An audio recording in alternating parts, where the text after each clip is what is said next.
there's been a lot of talk about whether there's going to be a rebellion and will she be able to see through the disability cuts. I think it's worth talking a bit about what the whips will be doing. They'll be doing expectation management. So you see floating around that there's going to be 50 MPs, Labour MPs rebelling, and probably that's because they think there'll be considerably fewer than that. Unpack that bit. So what you're saying is sometimes the whips will allow to disseminate around the kind of political class of Westminster that there could be 50 rebels, knowing that actually it's probably going to be about 30. It's expectation management. So in order for it not to look like a huge rebellion, they say, well, it'll be about 50, hoping that it'll be actually whittled down to about 20. And then they'll say, see, the rebellion fizzled out.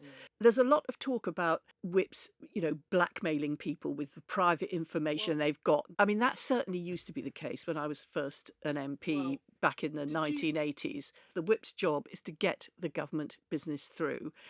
And they'll be identifying those who think that they might be at risk of voting against or abstaining, and they will talk to them. They'll be reminded that that's the kind of promise that they made and nobody forced them to be a Labour MP.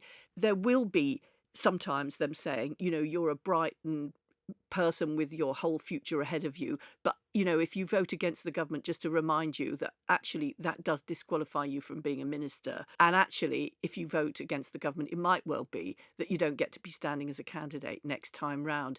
So all of these conversations will be happening to try and keep unity for what is a very difficult situation. I say this not just because I've talked to a number of MPs, because I talk to them, Labour MPs obviously, but also because I know what they're like. I know who they are.